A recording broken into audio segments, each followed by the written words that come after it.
So, good morning, everybody, and welcome to my talk about contemporary C++ in action. I hope you've been enjoying the first day so far, at least I did. So, let me give you an outline of what I will be doing in the next 90 minutes or so. I will give you the motivation of this talk, because actually I wasn't meant to give any talks this year at all for personal reasons, but yeah, I actually did it anyway. And what I will be presenting is kind of an experiment that I've been conducting during the preparation of this talk. In the end, I will give you a demo of the results of this experiment and finally my conclusion of the outcome. For those who don't know me yet, I'm an electrical engineer. I'm building computers and software for probably 40 years and even more. And I develop hardware and software in the field of signal processing professionally for more than 30 years now. And for quite some time, I'm also involved into the work of the C++ Standards Committee, and I'm actually now an official member of the German national body. Mostly I'm working on evolution, this is the development of the language, and also the study group 15, which is about tooling. I'm employed at a tiny company in the south of Germany in the field of industrial quality inspection systems customized to the needs of our customers. So what is the motivation? As I said, this is an experiment. At the beginning of the year, every time I was looking into social media like Twitter or Red Hat or similar, I always encountered people who were very outspoken about the current status of C++ and the work of the Standards Committee. And these people seem to know the truth about C++. Like, C++ is dead. The committee cares only about nerds. Yeah. The committee cares only about library writers. The committee is way too slow and doesn't deliver anything. The other half of the people say, oh, the committee is way too fast. Only half-baked junk is coming out of it. You noticed the keynote yesterday? Yeah, and then the committee is just a bureaucratic bunch of people who don't know what the reality actually is. And some say, C++ or free is the only thing that you need to care about. Everything else is just syntactic sugar. Everything what you do right now is useless. Okay, but is this really true? Let's see. Let's do a reality check. At around this time in the year, I didn't submit any talk proposal. Phil Nash came to me by email and said, you know what, I will running this conference in England, C++ on C, and I want you to come and give a talk about modules. I said, no, Phil, not once again. I've been giving so many talks about modules in the past couple of years. Your conference is in 10 weeks of time. I can't prepare anything meaningful in 10 weeks. This is not possible. But what's bugging me is this stuff that I've been showing before, that C++ is not worth anymore to do something reasonable there. And I'm a member of the committee, and I feel a little bit offended by this truth. So I want to conduct an experiment. What about the following idea? What if I disadvantage myself as much as possible and write a meaningful application from scratch and implement something that is not trivial?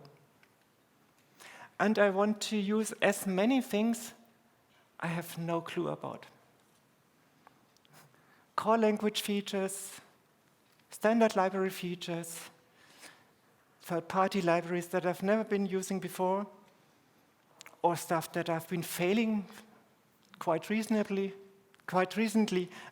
For example, coroutines. I totally failed at coroutines just a week before. And so I said, I want to make an application with all of the stuff that I failed or have no clue about. Like C++23, coroutines, concepts, infinite ranges. What I'm allowed to do is using stuff that came out from the work of WG21, this is the C++ committee, from the time frame before 2020.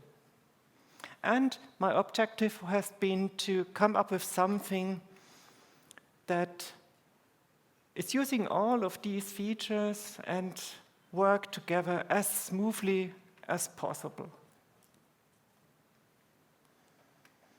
This is the reason why the talk is Contemporary C++ in Action. But what does contemporary C++ actually mean? Is it ancient C++ 98 or 03? Well, let's admit the old standards from the very beginning of C++ still shape the landscape of C++. There are many things that we all are using every day without even noticing how old this stuff actually is. Or is it the renaissance of C++ that has been happening with C++ 11 and the completion in C++ 14? Maybe. Or is it C++ 17, what I consider or would characterize as industrial, the industrial version of the C++ standard with all the nuts and bolts and the little pieces that came with C++ 17. It makes our life so much easier if we are actually using C++ 17. Or is it the second big bang of C++ that was happening with C++ 20 and it's now completing with C++ 23? Yeah, I think it's actually all of them. Everything that has been coming from these language standards and has stood the test of time is something that I would consider contemporary C++, something that you should use today or should adopt in your own code bases. And this is the motivation and the characterization that I give for contemporary C++. And to the second half of the talk, title, In Action, what does this mean? As I said before, I'm an engineer, and this demo application should be something similar to my daily work that I'm quite familiar with, and it should contain all the engineering stuff that I deal with every day, like data collection and data processing. A quick detour on the bottom right, you see an FPGA that has been mentioned just in the sponsor video or in yesterday's talk by Philippe Moulonde, who was talking about the foundations of GPU programming. What actually is running here on this FPGA is C++ code that have been written in 5 years ago and something like that. It has 200 DSPs on this FPGA that I designed myself, and that was lowering the C++ code onto microprograms running on these FPGAs, on these custom-made DSPs. And I will need something like data visualization, near-time real networking, of course, library usage from libraries that are not written in-house, also not, of course, libraries that we implement by ourselves, and interface design. All of the pictures you've seen here is stuff that we are using in our company or dealing with. This is in particular my current project here. So this experiment, the specification of the demo code that I will be implementing here. It's a client-server application. It has a server part, it has a client part, and all of that is combined into one application. The server will create a list of given endpoints that clients can connect to, and as soon as a client connects, it will scan a given directory for the contents in this directory endlessly, over and over again. As soon as the iteration is done, it will start over and look at the actual current contents of this directory. And if there happen to be TIFF files in there, it will decode each of these TIFF files into individual video frames, send them at the correct time, as mentioned in the frame, in the video file, to the client, and sends these frames over the network. If there happen to be no file currently in the directory, it will send filler frames such that the client would have at least kind of a heartbeat.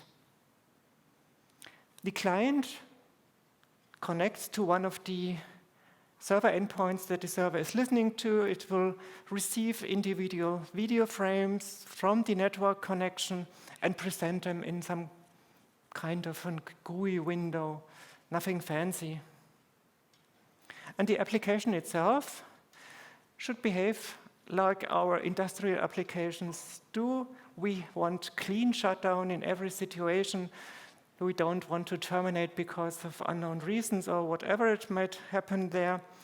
And every communication over the network should be guarded with timeouts. In an industrial setting, you probably do the same. There is no I/O without any timeout accompanying this I/O operation. And of course, error handling needs to be done properly, not just crashing, as said before. A short disclaimer, there is, of course, significant amounts of C++23 in there, and totally relies on C++20.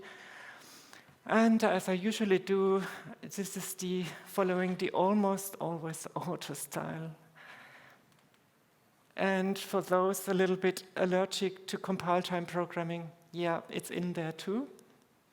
And my naming follows the camel case style. I hope you can stand it. Just for the sake of simplicity and brevity, please assume that these using directories of namespaces exist without mentioning it on the slides, and also namespace alias definitions like FS for file system, RGS for ranges, and DWS for ranges views. My types begin with a lowercase t. Things start with a capital letter, and the member function, non-static data member function, have a trailing underscore, just to give you an idea how the code would look like and how to understand it. As I said, I can use stuff from pre-C++20 timeframe work of the WG21, and I'm using the ASIO library here, which is a semi-standardized implementation of the networking TS that was published by the ISO in 2018, and it contains an asynchronous networking set of functions, and an execution framework for those. I'm also using something to handle the GIF files and the decoding of that. If you're familiar with the FFmpeg tools, the underlying functionality is implemented by a library called libav, and it can handle virtually everything related to media formats. For the GUI part, I'm using the FCL library. It's an open source library to handle multimedia I/O, and in particular, it provides minimal windowing, and it really excels in simplicity. And I'm also using 2 functions from our in-house code base, for example, an options parser. Both the libav library and the SDL library are C libraries, and C libraries usually allocate objects on the heap, and this will probably lead to manual memory management, indeterminate responsibilities, potential memory leaks, potential memory retention because you may forget to release them in time, accidental copying, accidental sharing, all the good stuff that we expect from C libraries. So instead of code like shown on the bottom with the pointers where it's not clear, is it owning or is it just referring? Yeah, the allocation functions, the release functions, yeah, we don't want to deal with such kind of things. So instead of doing that, I wanted to make them value types. C++ is the language for value types. Sometimes I think it's kind of forgotten that the fundamental thing of C++ is value types and not reference semantics. I think too many people are just setting out for reference semantics and now have to deal with problems like dangling references, pointers, whatever it might be. No, we want value types. And the reason for that, we get constructors, destructors, and we have, therefore, well-defined lifetimes. We have uniqueness. Every object allocated on the heap is an individual thing and is unique in its own kind, so we don't have sharing, and we actually prohibit copying. And we can propagate constants for the integrity of the objects on the heap.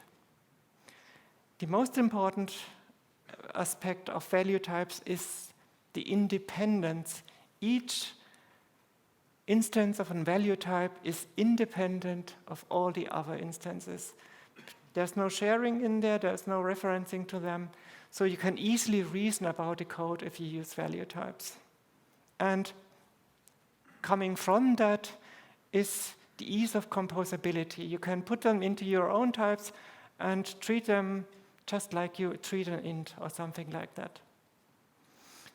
So I created a wrapper class that takes such heap allocated objects from C libraries plus allocation function and a free function, and the result of that is a properly wrapped C type as a value type, just by giving the necessary parts as template parameters here. And as you can see on the bottom of the slide, you can use now these object types just like regular C types with a constructor and everything, and a destructor and guaranteed lifetimes. So I don't show the code in there. This is a little bit involved, so I spare you that. You can look at the code later on if everything is up on GitHub, so you can look at it in detail and study it if you want to. If we look at the specification, we have multiple parts to implement here. The first part deals with video and the decoding of video files. I'm using this wrapper here to wrap 4 of the libav objects, codecs, files, frames, and packets. This is this part here. And 2 of these can never be empty. So as you can see, you can derive from these wrapped C class types. And in this particular case, I guarantee that these are never empty and constructed with a proper backing on the heap. And the first type that I have to implement here and provide is something that I want to use to represent my decoded video frames to send them over the network to the client. So I have a frame header with a couple of properties like the width and the height of a frame, some other metadata like the format and the sequence number. And if you look closely, you will see here that the bit allocation of these bit fields are not literals. There's a function call in here. At the top of the slide, you see a const eval function called format bits that calculates the amount of bits you need to represent these enumerations of the pixel format. This is something that came with C++20 and makes such kind of things much more easier than it has been before. It's just a regular function using regular standard library functionality to calculate all you need. It also has a couple of property functions and predicates to figure out what kind of frame we are dealing with here. And the most interesting and most important part here, this particular class is trivial, which means every constructor in here does actually nothing. And you can trivially copy it, which means you can memcopy this object, you can serialize it to disk and deserialize it again, and you can send the contents, or the constituting bytes underneath over the network to a different machine. And the second part that is also important here, it also has a trivial destructor. And both of these features make them something that is called, since C++23, an implicit lifetime type. So we will use this particular feature later on when we come to that point. Pixels are represented as consecutive sequences of constant bytes, and a frame is just the composition of a header and the pixels that make up the frame. We have a constructor that can give us a filler frame. This is nothing but a darkness for a given duration of time. And if we actually happen to have a fully decoded video frame coming out of the libav library, we can now wrap these pieces together into our own video frame type by constructing a header out of the properties. And here, the C++20 designated initializers come in really handy. I think this is much easier to read than a regular constructor is. The pixels are just a view into the allocated store of the decoded pixels within the libav library. And this is everything you need to do to get a video frame out of this library. At this point here, we get at the core of all the video frame decoding. This function makeFrames takes in the directory that we want to iterate over for the contents, and it it returns a new kind of class that comes with C++23. This is called a generator. This is probably not that well known today, but it's actually a missing piece from C++20 where coroutines came into the language. We had no library support for coroutines, and the generator is probably one that will be maybe the most popular one. What a generator is a type that represents a range. And this is sitting in front of a coroutine that will generate the individual elements of this range that you can iterate over. I don't want to go more into detail. This is not something that the time allows here right now. What I start here with is a function called infinite path source. It takes this given directory and it will, as the name implies, an infinite stream of file system paths. And with infinite, I really mean infinite. You can't get a size out of it. You don't have an end, a meaningful end, and dereferenceable end. So there's no chance to store the contents of this function into a collection. The only thing that you can do is to lazily execute the file paths generated by this function by iterating over the sequence. And I can actually put it into a pipeline of ranges use.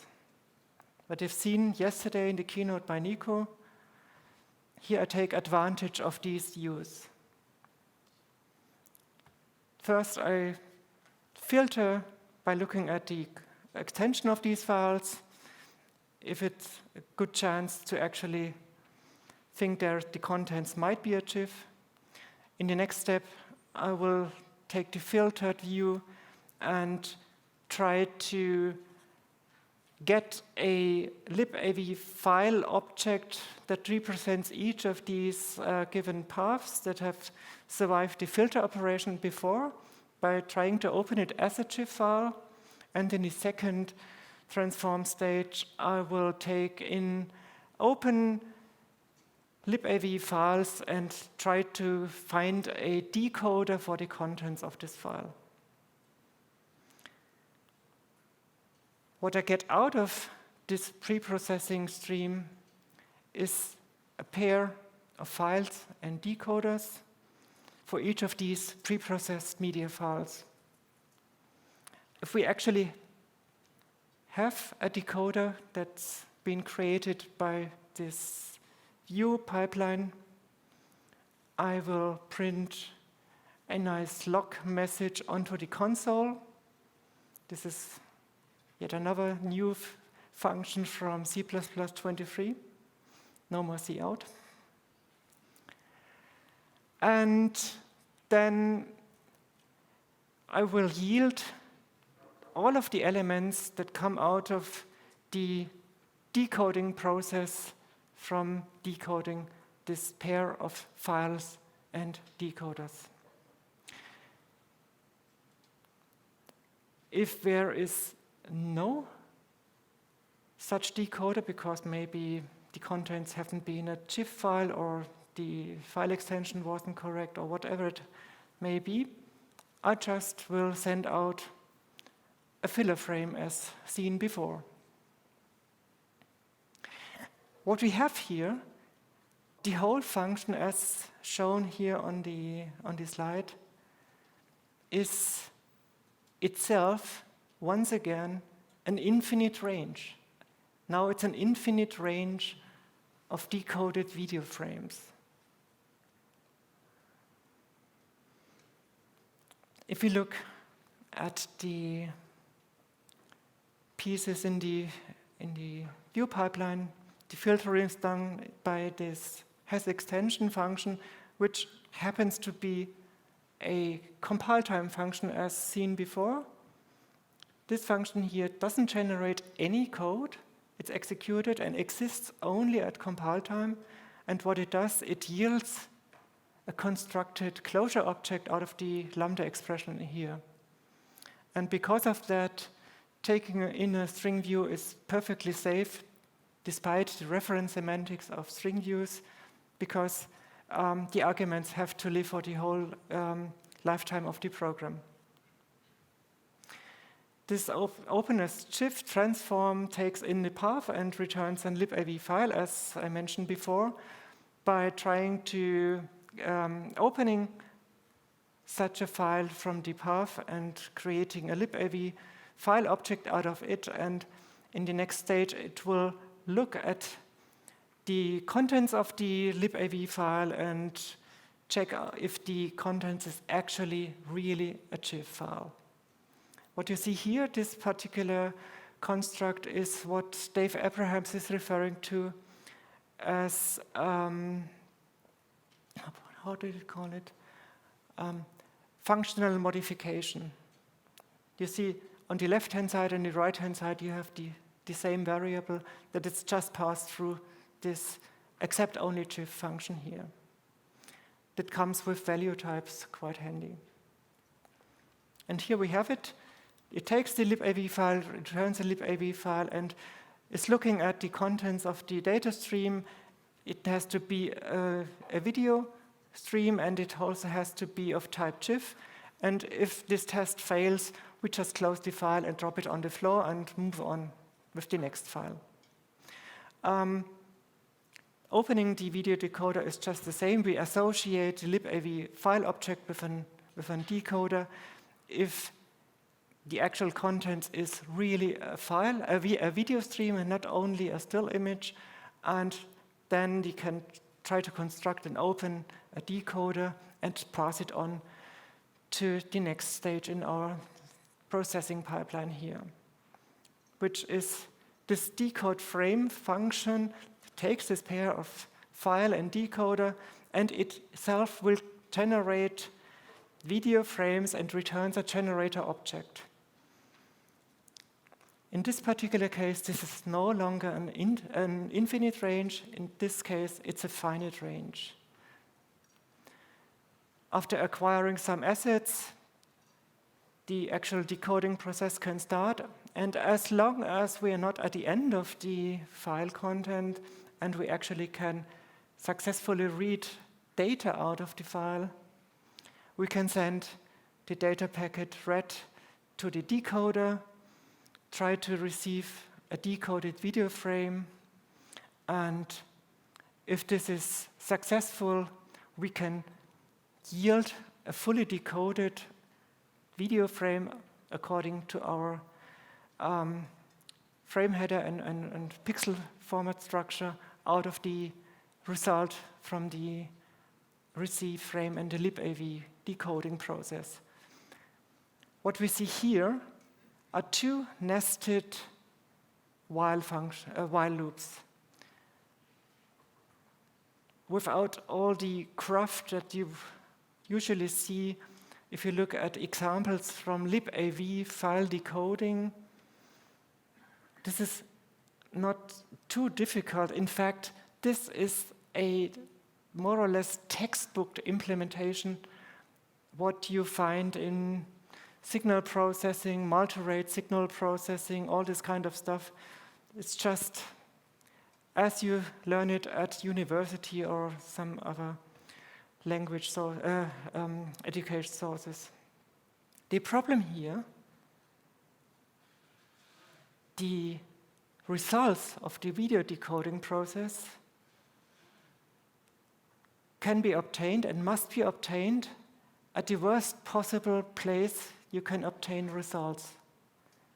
It's on the innermost scope of this loop nest here. What can you do if you don't have coroutines to return the results of this decoding process? You have actually one choice that comes immediately to mind. You pass in a callback and you can call the callback with the decoded video frame. But this comes at a very, very high price. You actually give up control over your stack. You have no more control about what's going on the other side of the callable that you pass in here to pass out the decoded video frames. This is something that you can't do in an industrial context. This is just not possible. And the other option is, and this is usually referred to in the textbooks, dealing with this kind of problem is something that you can do by yourself. What you actually have to do is you need to invert the control flow and implement a state machine so that the result of the decoding process can actually be passed out of the function by the return channel. And not everybody is happy about implementing state machines and reversing control flow. These coroutines come in extremely handy here. Returning the results by co-yield gives us the benefit of the compiler providing us the inversion of control flow and the state machine just for free. How nice is that?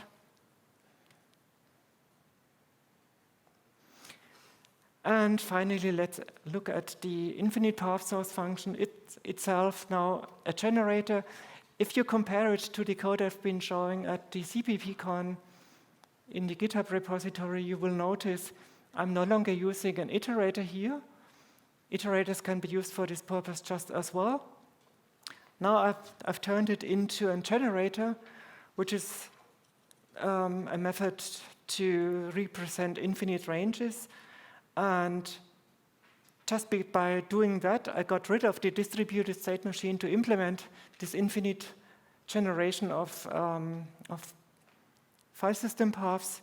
And also, the code became much shorter. It's just a fifth of the original code before. And it's pretty straightforward code. It's actually just a for loop which never ends to iterating. Therefore, it's an infinite range. And as you can see here by the static asserts, the generator type models the concept of a range and also the concept of a viewable range, which means we can pass it into the view pipeline that you've seen before. And this completes the whole video decoding kind of stuff. If we recapitulate on the contents of this section of code I've been showing, so the topics has been infinite ranges, coroutines, and value types. This is the topic of this section here. So we can actually check some of the specification I've been giving in the beginning. Let's move on to the next part, networking. As I mentioned before, I'm working in an industrial context where every I operation needs to be protected by a timeout. We need something that we can use to start two operations at the same time and figuring out which one of these is the first one to complete. So my example here is a read with a timeout. The code shown, the pseudocode, takes a socket and a timer, and as soon as we start a timed read, the initiating functions from the underlying library will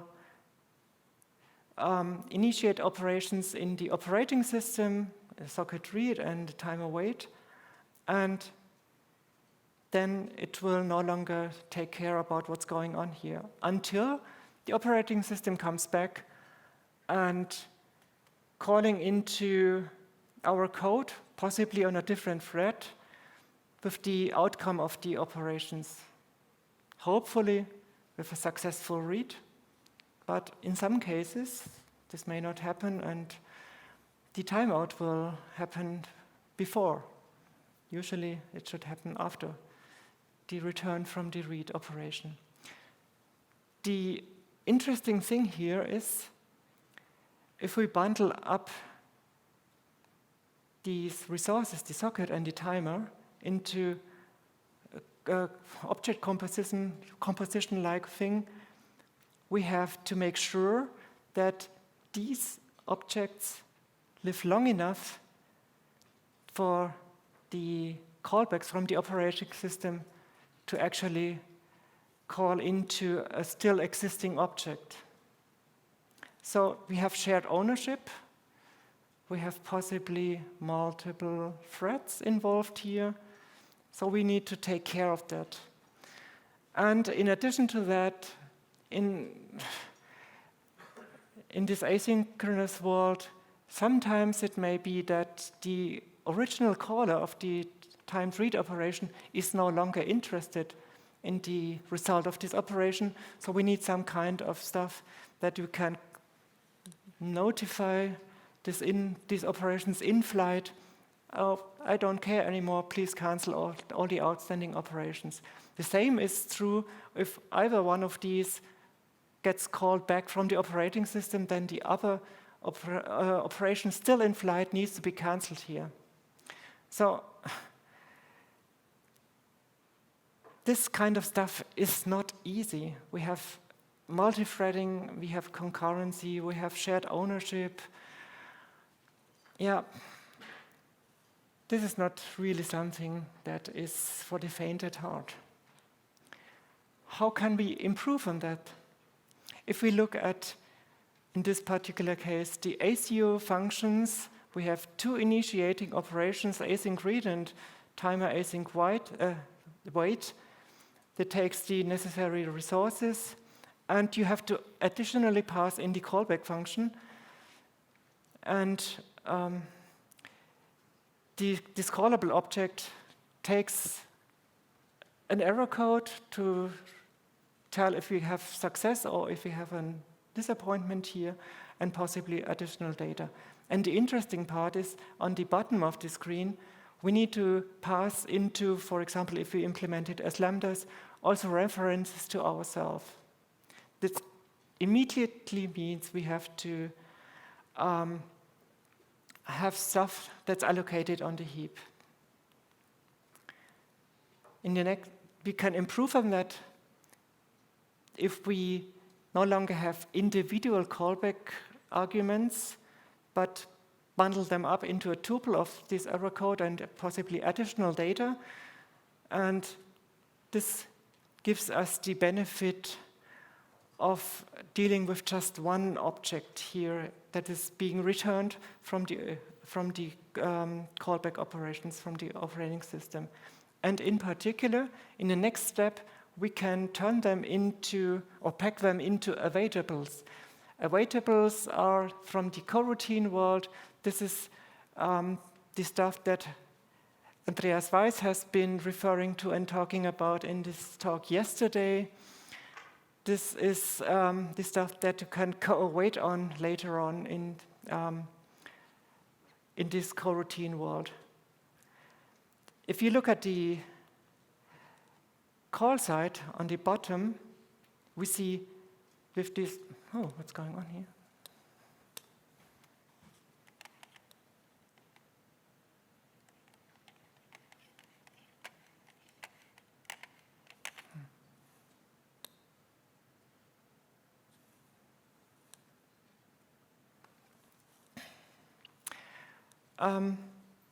The call side is extremely simple.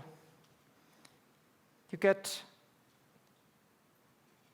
what previously has been the arguments to the callback now out of the co-await expression, and possibly can deconstruct it into individual entities again. But the problem is now we have two co-await operations. We cannot co-await in parallel. As we also learned yesterday, this coroutine kind of stuff is highly customizable. We have lots of levers to pull and buttons to push to compose higher level operations out of these awaitables. But if you happen to be a noob like I am, have no clue about coroutines, this is probably not something that I want to do by myself.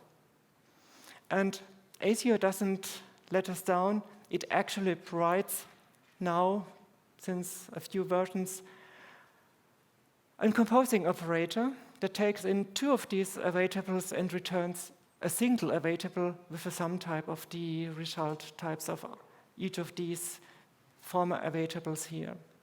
So if you look at the call side at the bottom, code becomes really simple and easy to understand and easy to use. Just co-await on the composed operation that initiates both the read and the wait at the same time. Actually, it's the co-await operation that does the start of these operations on the execution framework. If we look at the beginning example once again, it would probably look more like this. We have an enable shade from this. Once again, this is on the heap. We have usually need a callback to return the result out of this composed operation. We have the callback functions here once again. And this is just a declaration. We have no implementation here. We have no call side here. Space is just not enough. And with all these functionality provided by the library and coroutines, we can actually implement it with just one line of code. How cool is that? And now we have enough space to actually look at the call side. And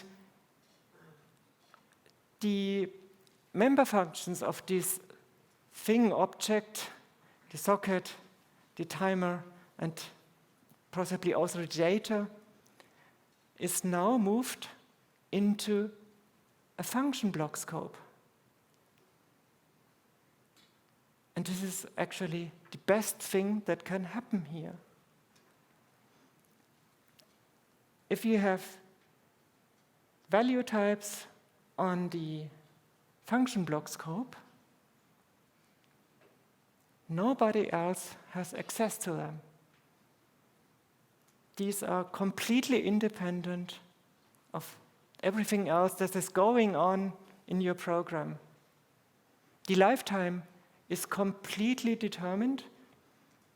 These entities live until the end of the function. And because each invocation of this function has its own frame, this is immediately scalable to multi-threading. And you don't have to do anything to protect you against shared access or possible sharing that you might happen to have on the left-hand side of the slide here. And because of the guaranteed independence and lifetime, you can actually co-await to a function that is completely nested within this function context and can this called coroutine timed read here can borrow the socket, the timer, and the data without having problems with whatever might be on the left-hand side. So you get all the good stuff and the benefits that you can reap out of using functions instead of objects, using value types instead of heap allocated reference types.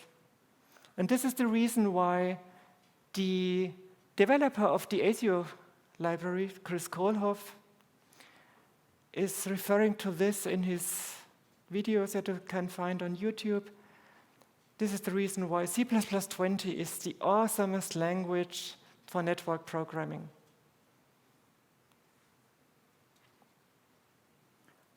With C++23, we can actually go a step further now.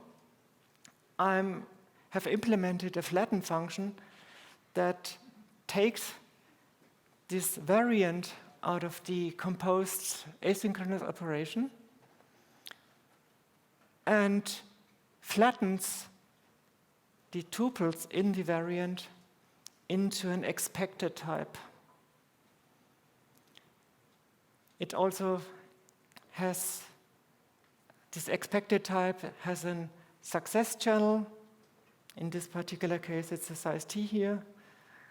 And it has a disappointment error channel that is represented by an error code here.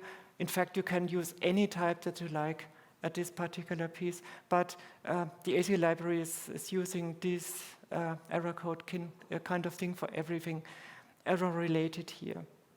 And if you look at, once again, at the bottom of the code with the call side, it's now even easier than it has been before.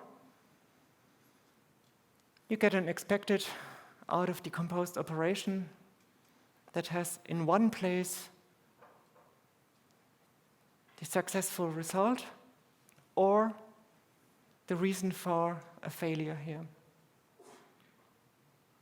And this is the reason why I call C++23 the even more awesomest language for network programming. How does it look like in practice? Okay, as seen before, the results are just tuples of an error code and an optional additional type in here. And the ACU library provides us an option to tell that we want everything, every member function in sockets, timers, listeners, this kind of stuff, represented as tuples wrapped into awaitables, and we want new types, sockets, acceptor, timer, that by default uses coroutine awaitables in the interface, so that the use of these types is much easier than it has been before with, if you look at the reference documentation of the ACU library. This is particularly helpful and probably not that well known if you are using ACU library or Boost ACU for the same. And as shown before, our result type is an expected it's based on the std error code, and it may return, for example, a size t if you transfer data, or it can return a socket in case of a listener. So now we can actually implement our networking primitives, and this is just as simple and primitive.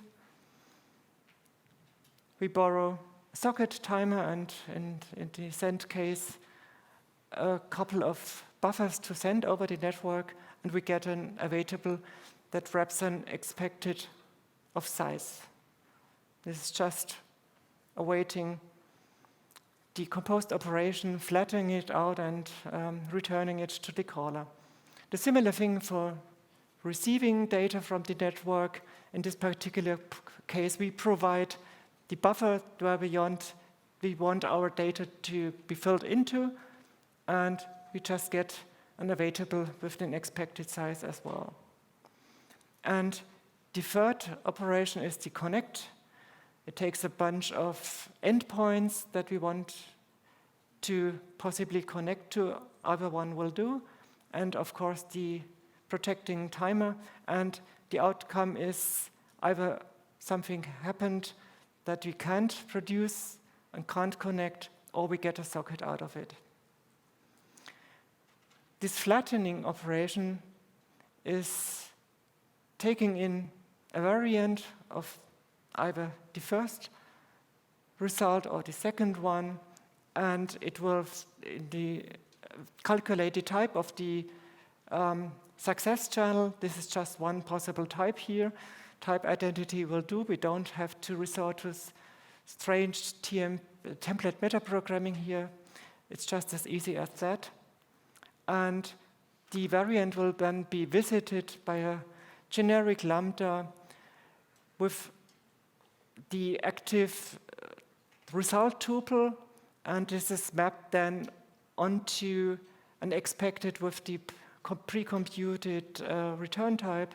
And if we happen to have a disappointment or we can't produce a result because of a timeout, we pass it through the error channel of the expected, otherwise we pass the computed type through the result channel of the expected.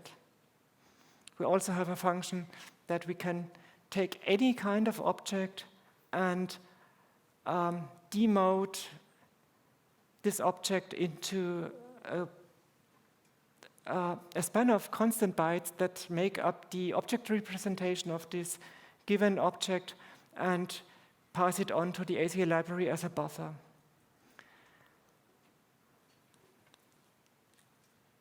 So what we have now is a couple of primitives for sending data, receiving data over the network, and connecting to server endpoints. These are the three basic networking operations that we need to communicate over networks.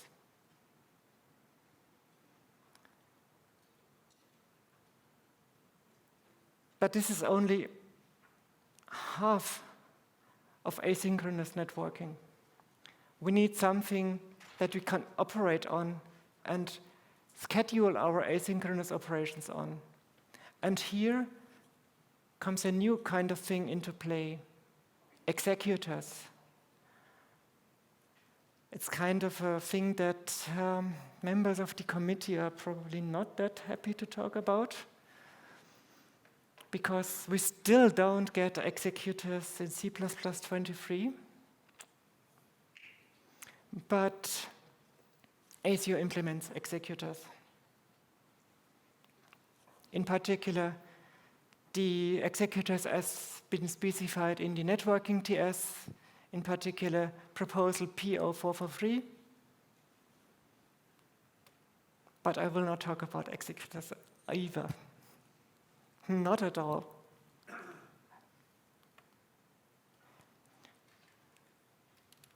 ASIO actually has something better than executors. It has execution contexts. This is a high-level abstraction that is sitting on top of executors and is actually the primary interface for interfacing with the client code. I don't want to talk about this either, except for one thing. This execution context of ASIO gives us the option to augment them with user-definable services on top of those that are actually provided by ASIO. And what I will provide here is a stop service. And a stop service will give us access to a stop source. If you remember in yesterday's keynote by Nico, where we have the Yosutis threads, and one of the good things that come with these JThreads are these stop sources. And so what I do here is make this execution context quite similar in functionality to JThreads. JThreads have an implicit stop source that are part of the JThread, and this augmented execution context is also providing access to a stop source. And because of that, now we have means to do a remote control termination of asynchronous operations, because everywhere where you're using these asynchronous primitives, you also have access to a stop source and can react on if somebody in the application is requesting a stop. So let's look at a little bit of code here. This is the implementation of such a stop service with lots of boilerplate. This is probably not that much known for users to ASIO. But the interesting thing is it wraps and contains a stop source from the standard library. You can add an existing object of a stop source to an existing executor. You can pull it out again. And on top of that, I have a function here. You can ask an object for the related stop source by getting the stop source out of the execution context that is related to the given object. And what does that mean? This get context kind of thing takes any type of object and is asking, do you happen to be an execution context? If so, we're done. Otherwise, hey, do you have access to an context? Are you an executor? For example, are you derived from an executor? Or just an ASIO executor as it comes out of the library? Then you can ask the executor for the context. Or if it's just an ASIO-related object, like, for example, a socket, do you have an executor? Then give me the executor, and I can pull out the execution context, and I can then pull out the stop source out of it. And if none of these is true, well, let's complain a bit. What you see here, this if const expr ladder implemented is something that is part of C++ 17. I don't know how many of you are familiar with this kind of stuff. What's going on here? Only one of these if const expr branches is actually not discarded and generates code. All the false branches cost nothing in this implementation of the function body.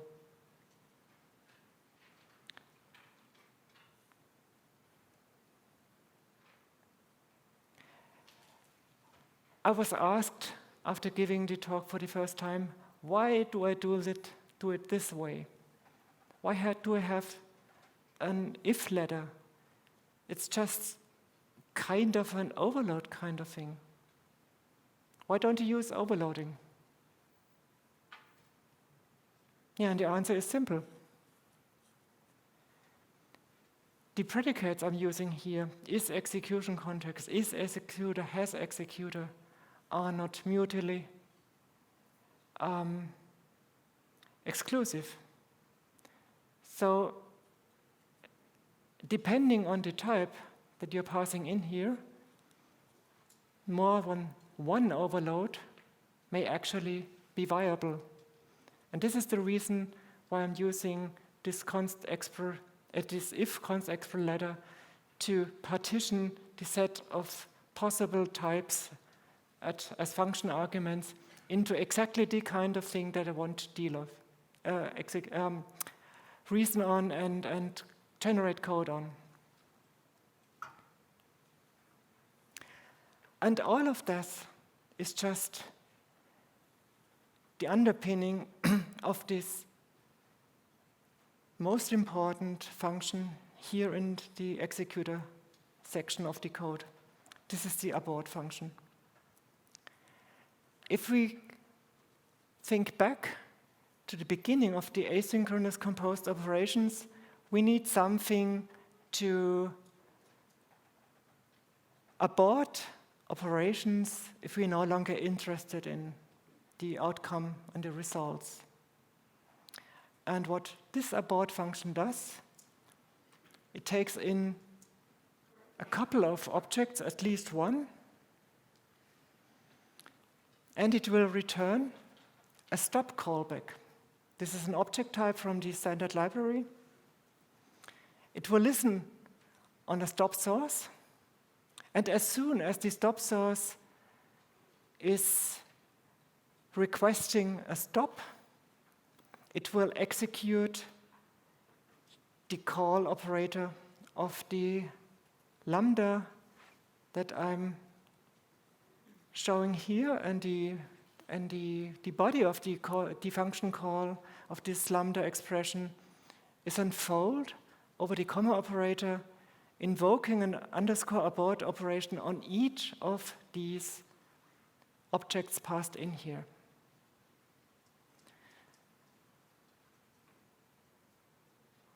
And each of these abort operations that are executed in sequence as soon as the stop source signaling a stop request is yet another of these const export ladders that are inspecting the type of the given object here. If, for example, it works to call a function called close on the given object, we will do that. And on top of that, this is a function that can be found by argument-dependent lookup, so you can customize your own objects executing on an execution context just like you need to.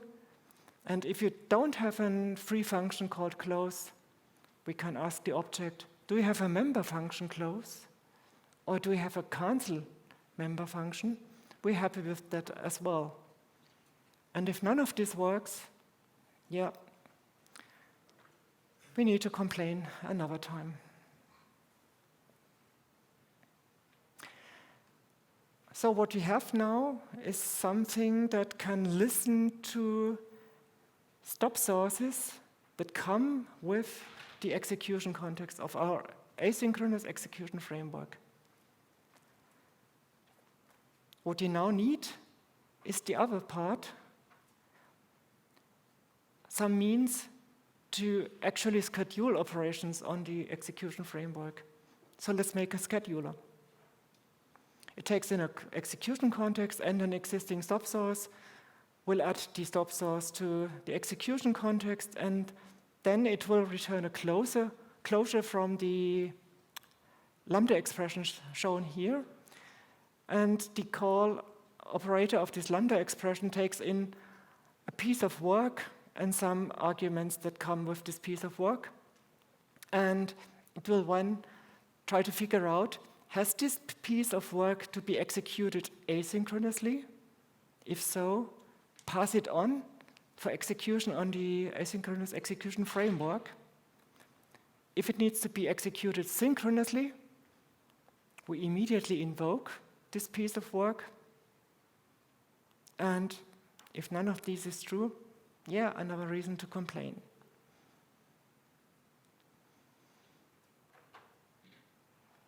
So this is the other half that's missing, has been missing, to actually schedule work on the executors. Now everything is in place to actually implement our server.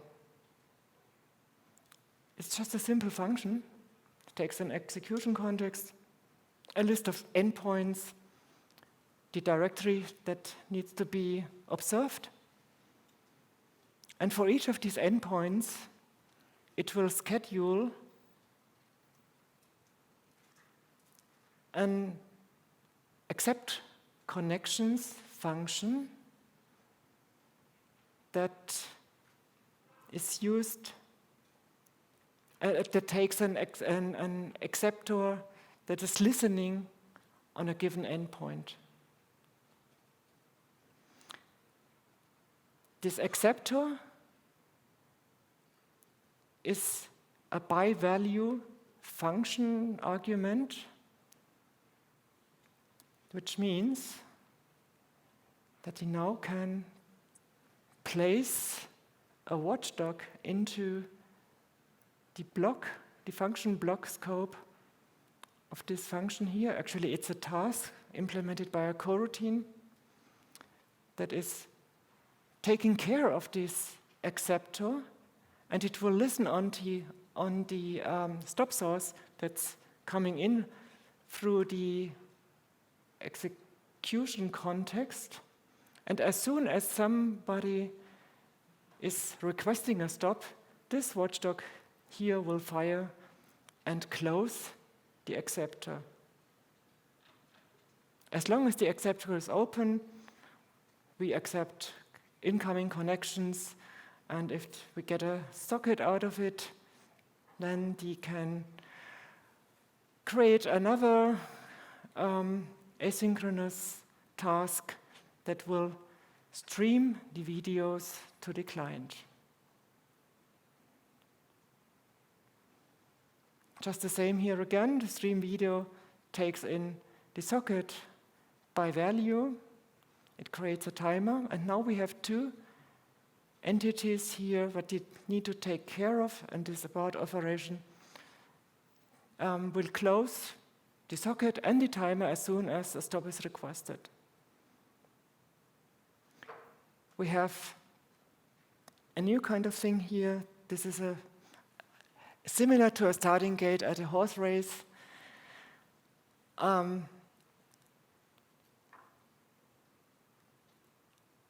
And this range-based for loop is the other end of this make frame thing that you have been seen before. This make frame function, as we remember, returns a generator that represents an infinite range. And here we are iterating over this infinite range.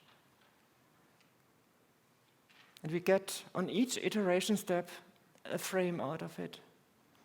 And with this starting gate, we can wait for the correct time point to send it out over the network.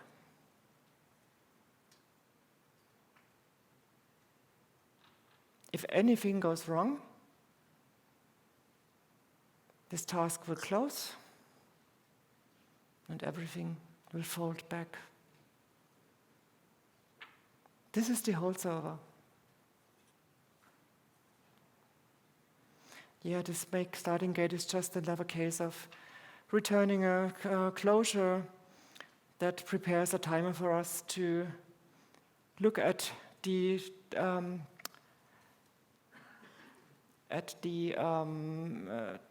time information in the video frame and wait for a timer and then returning the available out of it. So what we have here at this point is we have a stage. The stage is the execution context, the asynchronous execution framework. It has the stop service, and we say schedule the piece of work called serve these endpoints using a given set of assets, in this particular case, the path to the directory. And this will spawn a couple of tasks on this execution framework. On my machine, this is 2 acceptors, 1 for each endpoint. And as soon as a client connects, it will create connection tasks that will stream the data out to the client. Now to the client side, very similar. Another task, show videos it's operating on the context. It takes in our GUI window now, and a set of endpoints that are available to connect to our server.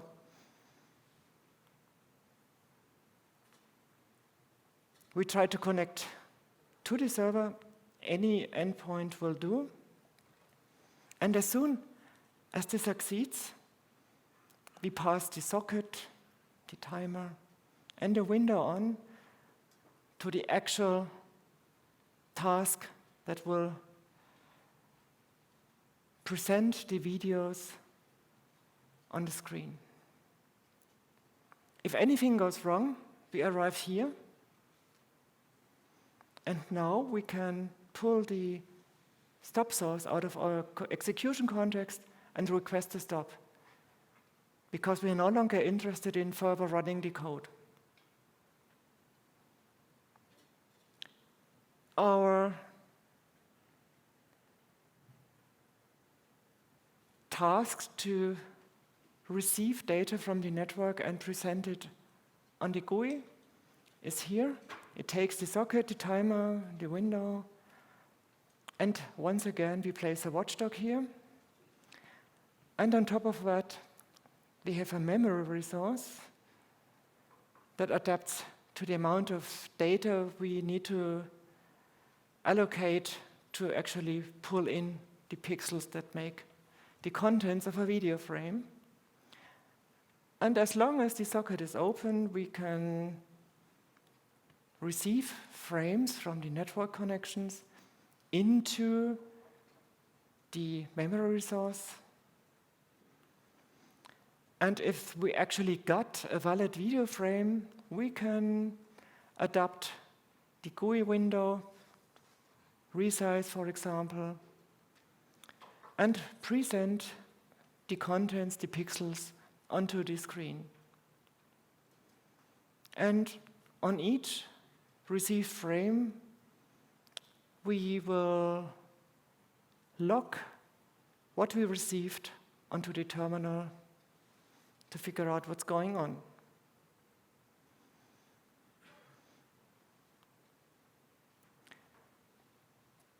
When you try to receive a single frame, it can either be a well-formed frame with visible content, without visible contents, for example, these filler frames that I've been talking before, or it can be no frame at all as a placeholder if something goes wrong.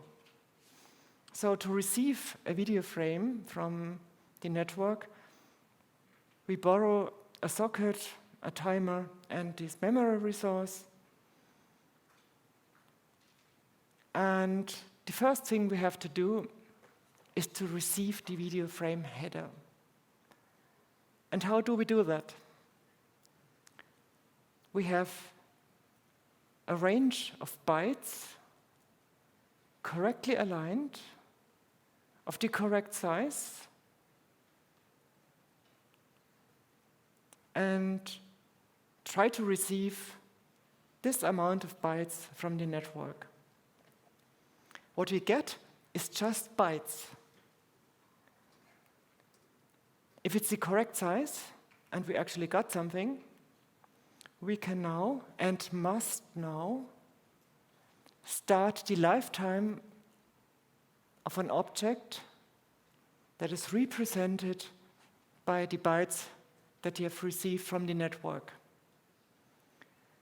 This is different from what we know from C. In C++, you need to make sure that we access objects within their lifetime. And if we receive just a bunch of bytes from wherever, we don't have an object within its lifetime. We have the bytes, but we have no object yet. And this is the reason why we added in C++23 a new library function called startLifetimeAs, and we pass in a pointer to the underlying bytes and ask for a particular type of object to then be used after we have started its lifetime. And this is the reason why in the beginning I was looking for something that is trivial and has a trivial destructor. And these two things are, in this particular case, enough to make this type an implicit lifetime type so that I can invoke this standard library function on it and get a valid object out of it.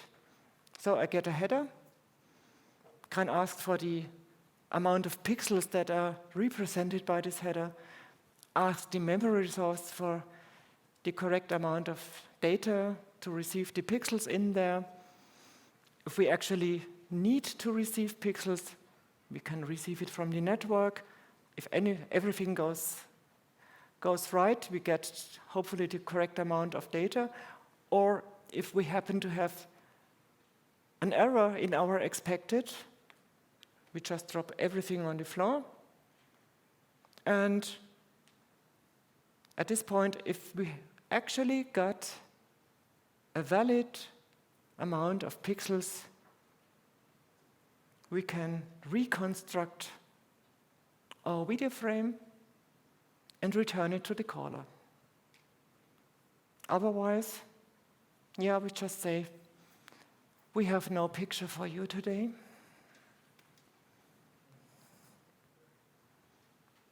And this is the whole client.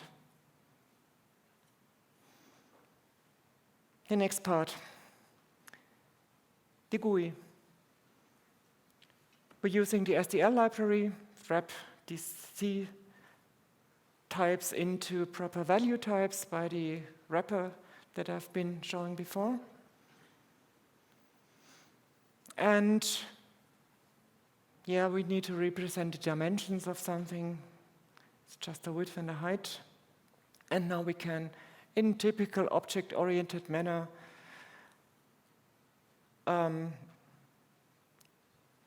model our video frame with a constructor and the already mentioned member functions update from the particular properties of the header and the present the pixels on there.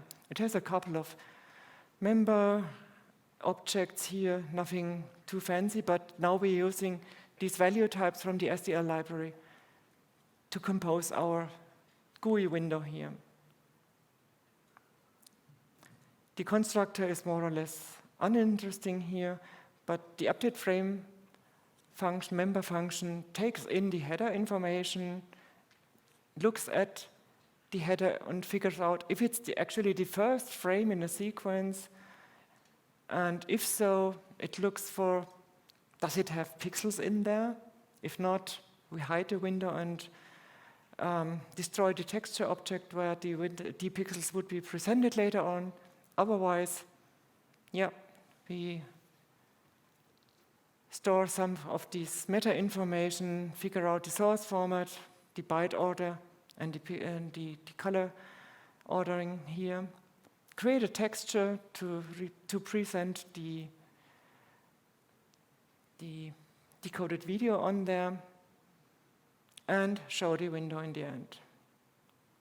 Now we can present the pixels by asking for mapping the texture that is living on the video memory into the CPU memory, put it over there and present it in the end. And lastly, we need to drive the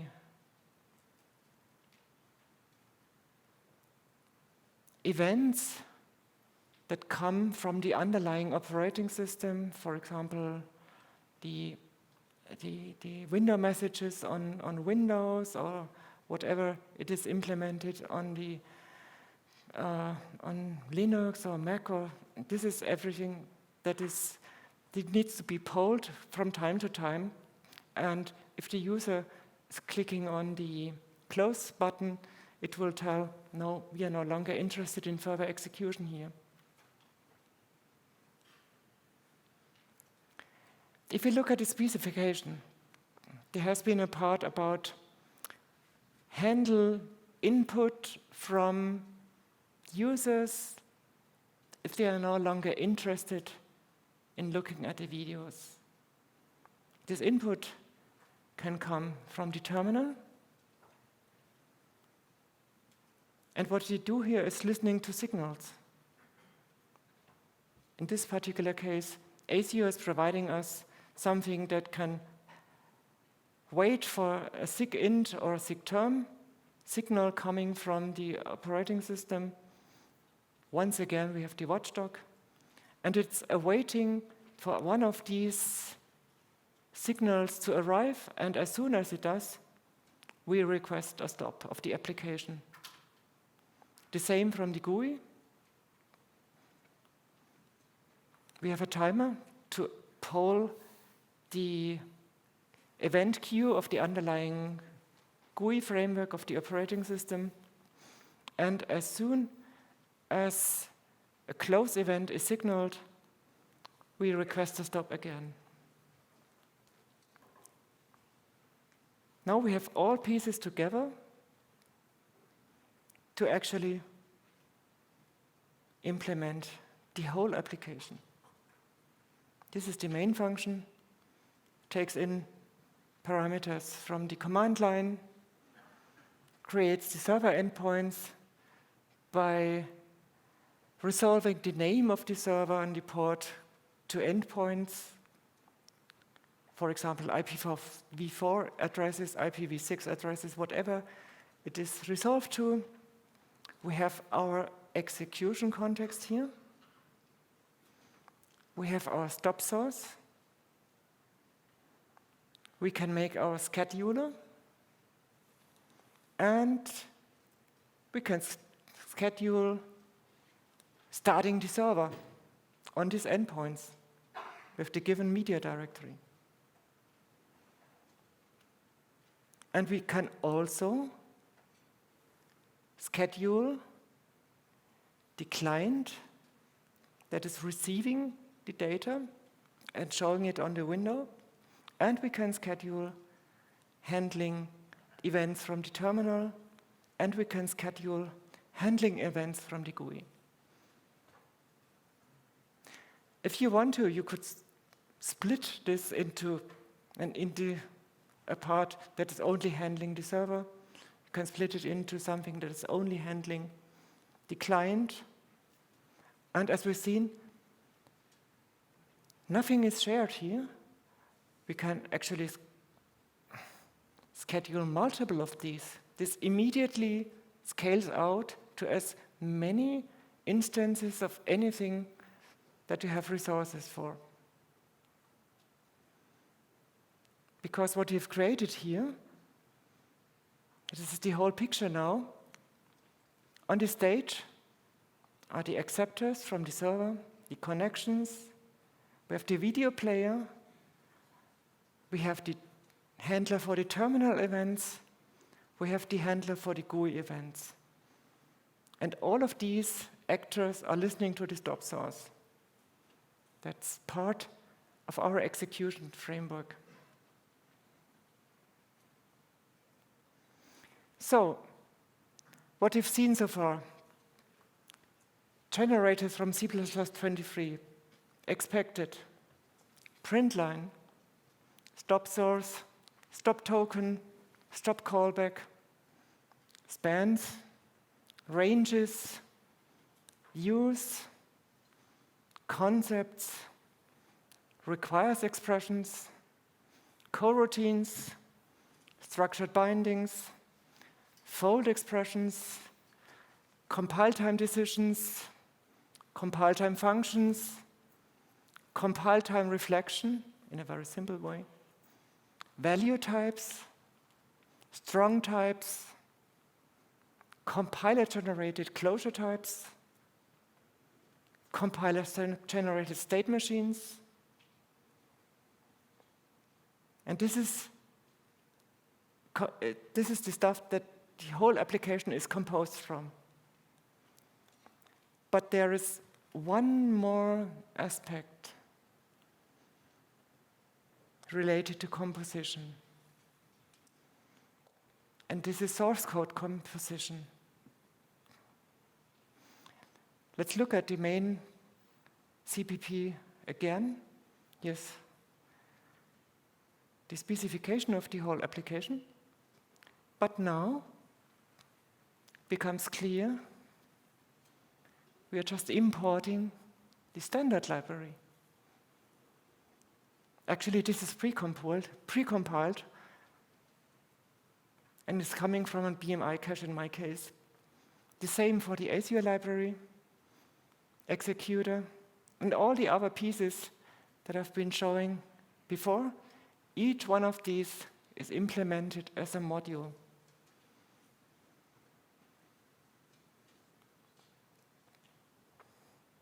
In fact, besides the main translation unit here, this main CPP function, I have compiled within the project 8 named modules for the individual parts here. I have one cross-project header unit. This is the C resource wrapper. And I have pre-compiled and taken from a cache 4 named modules for external libraries, ASIO, Boost program options, libav, and SDL. And I have a modularized C++23 standard library. This is compiled from the MSVC open source. And I've added generator implemented by one of the Microsoft developers, Casey Carter, and an implementation of print and start lifetime as by myself. In fact, everything that C++20 has to offer in regards to modules is represented in this code in at least one translation unit. You don't need to look at the slide here in detail because I've been talking about this kind of stuff last year in my talk about modules. But if you are looking into modules and probably want to use it in your own code base, this is a reference implementation of everything that you need to know or may want to know about modules. There's everything in here. For example, there is one module called the whole caboodle. That is a module composed from pieces of our in-house code base. It has just 2 functions that are exported. The full implementation is a private module fragment. If you don't know what it is, just look at my talk from last year. And this is using and importing a third-party library, in this particular case, Boost program options. And this in turn will refer to a couple more Boost headers and, well, at least 20 or more Boost libraries. I can't tell how many there actually are. It's at least 24. And this makes clear using modules is much easier than including all the header files that come with these 24 Boost libraries into your translation unit. Compile it once and just use it later on. Similar to the C library, SDL, also implemented as a module. In this particular case, it's a little bit more complicated. It's a multi-part module. And the SDL library is a static library in this particular case that is completely compiled in here. It consists of a global module fragment with all the headers that need to live outside of the module, has a module purview with the exported interfaces of the SDL, and an implementation that is compiled separately with C semantics, because this is what the SDL library actually requires. You can mix and match it in modules. You're not limited to C++ code here. And the problem with C libraries is that in many cases, parts of the interface are implemented as macros. And you can't export macros from named modules. This is just not possible. And it's kind of an irony. I'm using macros to get rid of the macros here. By the use of a technique called X macros. If you're not familiar with X macros, just look up generative programming by Andrei Alexandrescu, and you will find more about these X macro kind of thing. It's a useful technique that can be taken advantage of here. And of course, I have a module called stud. This is simple. Just compile everything from the standard library into one named module. Everything that is in the specification in the tables with the C++ headers and the wrapped C headers. And if you have been following, for example, the discussion in the standard committee about, is it actually a good idea to put everything into one module, the whole standard library in just one module? Doesn't this take too many resources, or does it take too much time to use the standard library in its whole? Yeah, the results speak for itself. Here I did a measurement comparing what if I include all of these headers from the standard library, or compare it, how long does it take to import it? It's just about making the API available. I'm not using anything from the library, I'm just making it available. How long does it take to do that? Using it, the traditional include world or the new order of modules.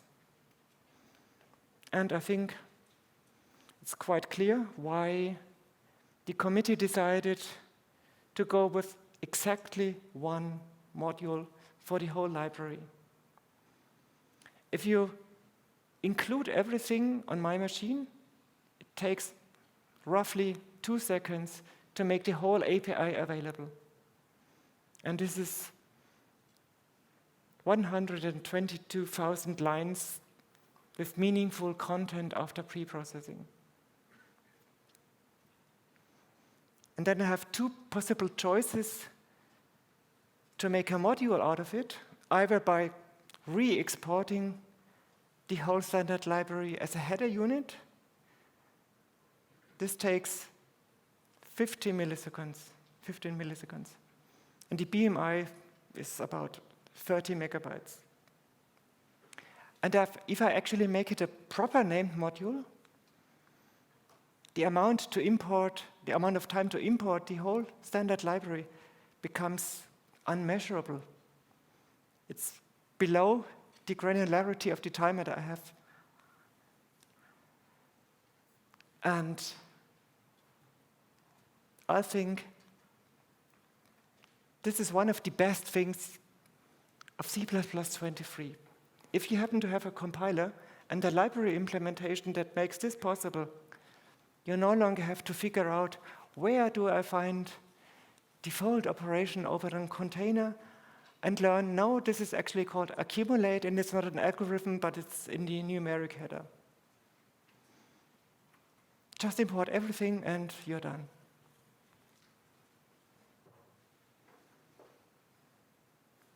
Now let's head over to the compiler and check if the code I've been presenting to you the last hour or so, if it actually compiles and does something meaningful.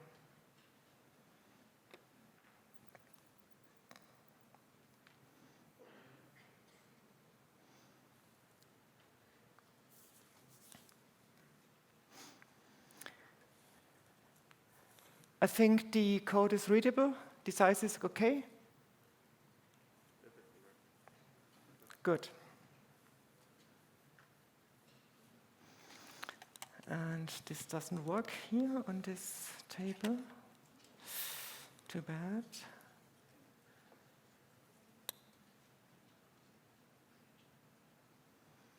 Here we have decode again, as seen before.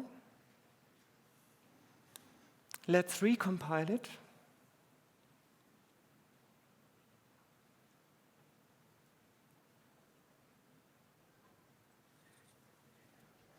It compiles all of the modules in the main function. In release mode here.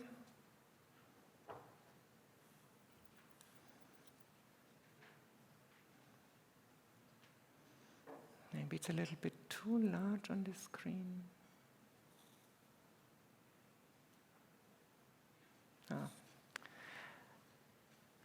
Let's run it. Oh, come on.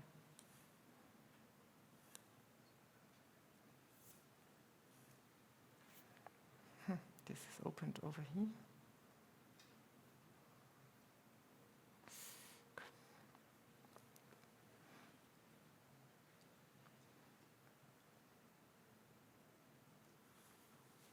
The code has done something, but where's the video?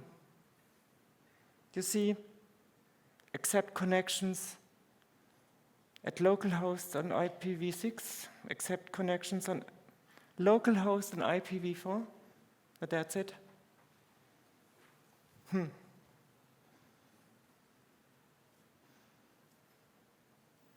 What's missing? Has anybody a clue?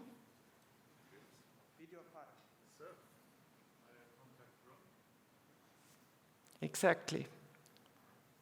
The only thing that's been coded here is scheduling work on the execution framework. This execution framework needs a thread to execute on.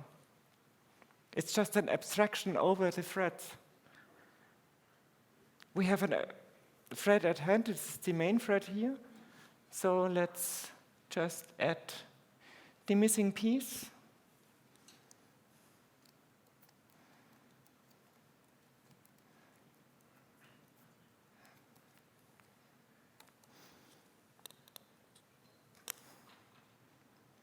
Compiling once again.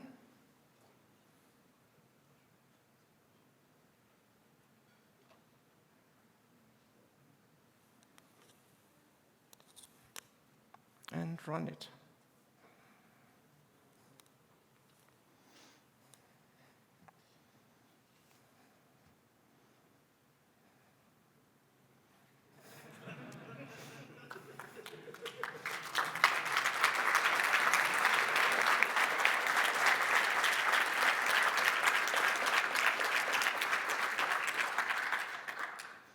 If you're interested, this is 800 lines of code.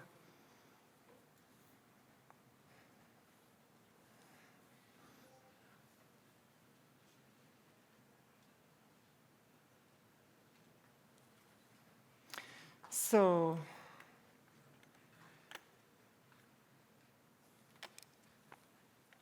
the mouse doesn't work.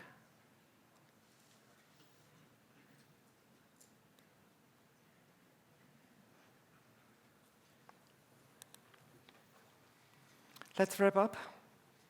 My conclusion of this experiment: I think contemporary C++ is simple, it's concise, it's safe to use, it is composable, and it's enjoyable. Compiling this way makes so much more fun than everything I've done in the past.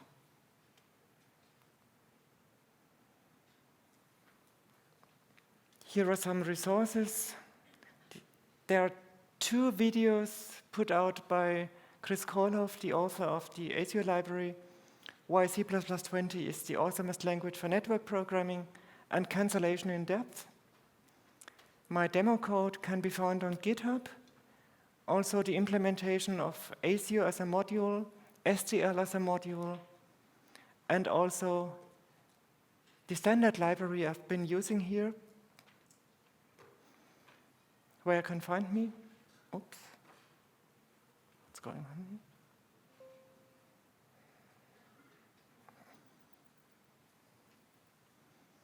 And with that, I'm done with my talk. I hope you enjoyed it.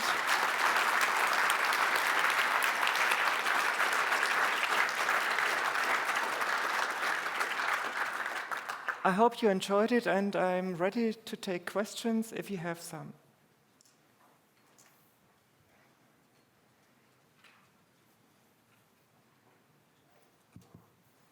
Hi, thank you for the talk. The question, how would you test such an application? There are a lot of I/O code. Would you test it with unit tests, component tests? Well, parts of this code, in particular networking code, is actually in production at our company. I've put it into our code base because it's so nice.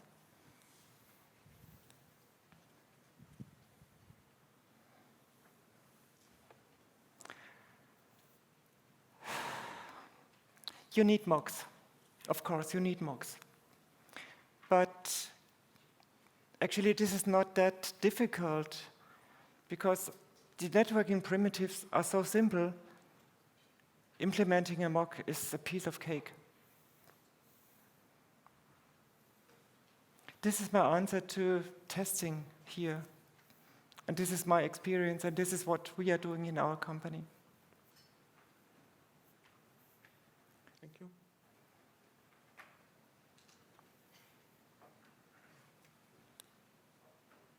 And actually, the mocks are just simple servers listening on the same network as you would probably do in production. You can use the local connections and do anything with it. Hi. I see that your demo runs on Windows and MSVC.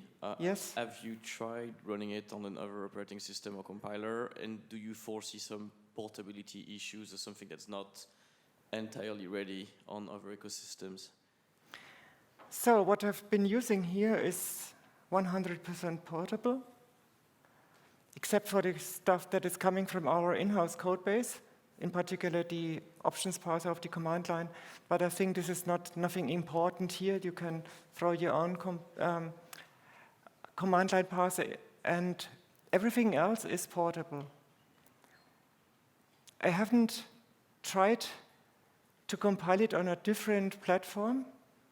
For one, I'm a total noob when it comes to Linux. I don't have a Mac. And the compilers, like GCC and Clang, are not there to compile this code. The same is true for the standard library provided with these compilers. These libraries are not yet in a shape that it can be compiled as a module. They are actively working on it, and they make pretty decent progress in the past couple of months. But to get at this point that I've been showing here, it's probably taking much more effort to actually compile it and make it available. This is a sad story, but this is how life goes. Microsoft has been very keen on implementing modules because the benefits are so huge. Talk to any team at Microsoft about what it gives on performance to use modules. You will be surprised. And the uptake, as far as I know, is quite good at the Microsoft teams. I don't disagree. I just have clients on other platforms. Yep. The answer to the open source world is just the same as every time contribute, implement the compiler and the modules implementation. Yeah, just kidding. Hi, thank you for the impressive demo. Do you have any sources for documentation about the Azure framework? Because I know the 2 videos from Kiskorov himself. I hope they will continue the story somewhere or sometime. And I sometimes find it a little bit difficult to go through the Azure documentation and the examples and understand how the insights work. So do you have any sources for other documentation, book recommendations or something? So the reference documentation of Azure on the website of Chris Kohlhoff is not enough for you. There's a lot of background information there and a lot of examples that you can look at. Yeah, I'm not programming C++ for so long, and I'm not so keen in C++. So for me, I need sometimes a little bit more beginner-friendly. Oh. For this. So this makes it very difficult. Well, in this particular case, I would recommend to use my primitives here. I will look into it. Thank you. Yeah, I don't know what to answer. Everybody who is familiar with the Azure library knows using it without these particular primitives is really challenging. I don't know. Please a show of hands. Who is familiar with Azure? Who likes it? Okay. Who likes the particular interface related to pre-coroutines? Okay.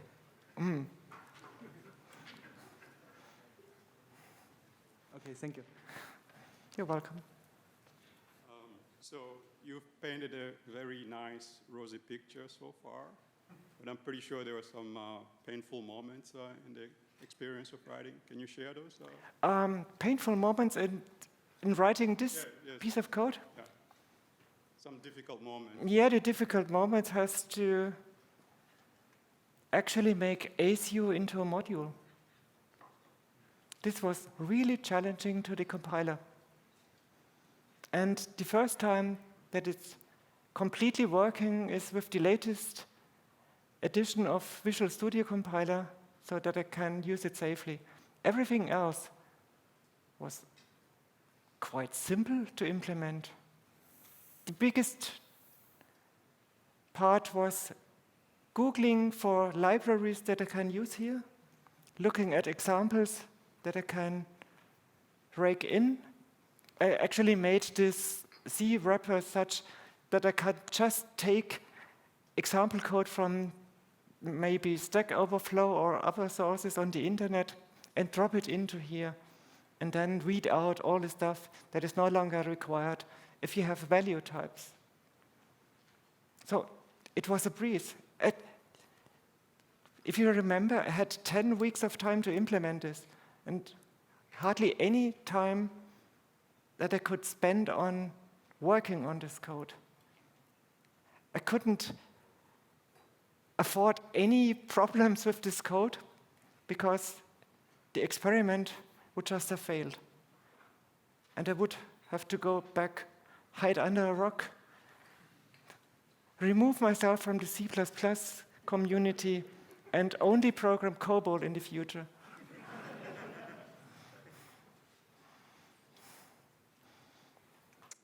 So we actually do have an online question, and I want to honor that. Hani Sukasan asks, we are still working with C++ 14 at work due to safety standards, cross-compiler related limitations. Any thoughts on how to make best advantage, or how to take best advantage of at least some of these features, best references, and write better code in C++ 14? Let me phrase my answer this way. I'm terribly sorry that you're using C++ 14. A few pieces of this code here can be implemented with C++17. And of course, if you throw out all of the module stuff and do ACO the old way, you can actually implement this application, but it's no fun. Really no fun. You have to do all the inversion of control by yourself. You have to implement the state machines by yourself. You have to get rid of all of the generators, implement everything by iterators. It's just no fun.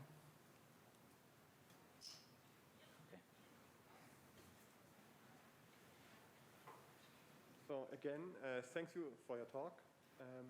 My question would be, with the function you mentioned, begin lifetime as, or I'm not sure the exact name. Start lifetime as. Thanks.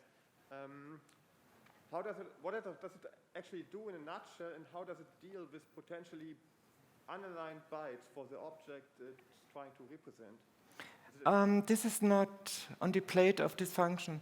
Okay. You need to make sure that the bytes that you're providing are correctly aligned, Yeah. so that at this particular piece of memory, the type of object that you want to start the lifetime of really safely and according to the language rules live. This is the reason why I have this align S according to the requirements of the particular type. And I have to make sure that the constructors and destructors are empty. They don't do anything here. This is the key to objects that you can start lifetime as using this particular special function. This is nothing but a means to talk to the compiler, take whatever is coming in here, and pretend you have constructed it yourself. It's just you're talking to the compiler. You don't execute any code here.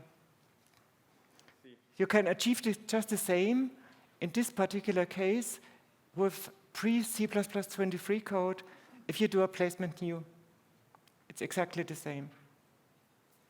I was wondering because we are facing similar issues in some kind of shared memory framework where we exchange data between. Yeah. I think this function start lifetime as is really important in many parts of existing code. This is probably suffering from UB. Many people say, okay, you can do type panning using unions, or you can do reinterpret casts, but none of these actually start a lifetime of an object. If you're referring to the objects with these kind of techniques that have been, for example, reinterpret cast, you immediately have undefined behavior in your code, and a compiler who notices that could actually do anything. It's actually disconcerting because it means that in our code base we might have this undefined behavior. Yeah. What platform are you working on? Sorry? What platform are you developing on? And So you have the sanitizers. Run the UB sanitizer and it should tell you, oh, sorry, no picture for you today. thanks again. You're welcome. Well, there's another interesting online question. Kira asks, simple question. Do the available debuggers support coroutines properly, or is it much harder to debug than Collet code? I can only speak of the Microsoft Visual Studio debugger, and it has no problems at all debugging coroutines. Okay. Thank you for your great keynote. And the online audience requested that you may want to join them later in the Hubido Lounge. I would like to give you some time for having lunch and recovering, but let me know when you would be available for questions online. I have to figure out how to do that, but maybe I can do it. Okay.